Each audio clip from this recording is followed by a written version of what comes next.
लोकसभा अध्यक्ष को एक बार फिर सदन में सांसदों के आचरण पर नसीहत देनी पड़ी। इस बार यह नसीहत राहुल गांधी के संदर्भ में देनी पड़ी। लोकसभा अध्यक्ष ओम बिरला ने राहुल गांधी की ओर संकेत करते हुए उनसे सदन की गरिमा बनाए रखने को कहा।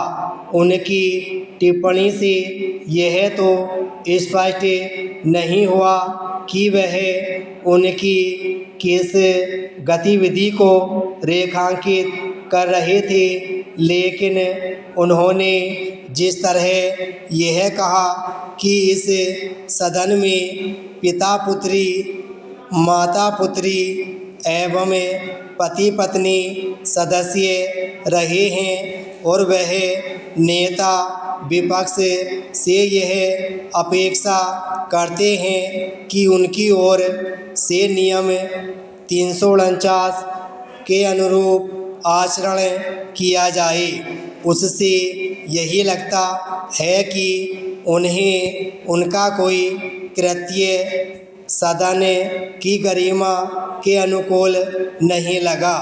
अब लोकसभा अध्यक्ष से आए दिन यह सुनने को मिलता है कि सांसद सदन में मर्यादा और शालीनता के मापदंड बनाए रखें। गत दिवस तो उन्होंने यह भी कहा कि उनके संज्ञान में ऐसी कई घटनाएं आई हैं जब सांसदों का आचरण सदन की ऊंची परंपराओं के अनुरूप नहीं रहा। यह पहली बार नहीं है जब संसद में सांसदों के आचरण को लेकर सवाल उठे हों और इससे संबंधित नियम 349 का उल्लेख हुआ हो।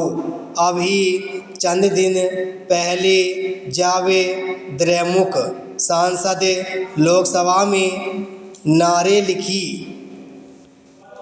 टी शर्ट पहनकर आए थे, तब भी इस नियम का हवाला देकर उनसे मर्यादा में रहने को कहा गया था। इसी तरह पिछले वर्ष जब राहुल गांधी लोकसभा में फ़ोटो लेकर पहुंचे थे और उन्होंने उसे अपने संबोधन के समय लहराया था, तब भी इस नियम का उल्लेख किया गया था। इसमें संदेह है कि लोकसभा में सांसदों की ओर से सदन की मर्यादा के अनुरूप आचरण न करने पर नियम 349 का उल्लेख करने से उनके कार्य व्यवहार में सुधार आ जाएगा, क्योंकि संसद के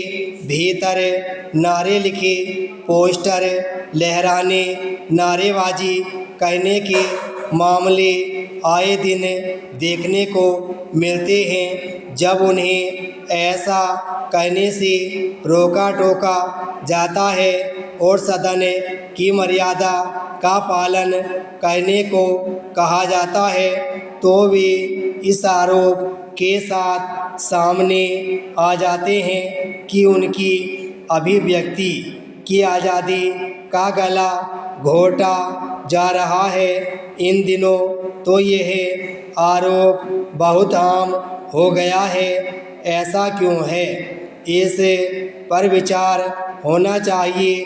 गत दिवस लोकसभा अध्यक्ष की नसीहत के जवाब में राहुल गांधी ने उन पर यह आरोप लगाया कि उन्हें बोलने का अवसर नहीं दिया जा रहा।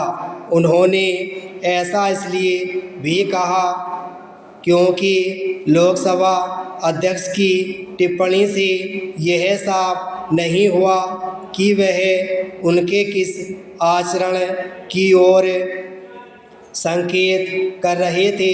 बेहतर हो कि सत्ता पक्ष और विपक्ष इस पर मंथन करें कि संसद को सही तरीके से कैसे चलाया जाए। यह तभी संभव है जब दोनों पक्ष एक दूसरे को समझेंगे। ध्यान रहे कि ताली एक हाथ से नहीं बजती। विराम स्टॉप।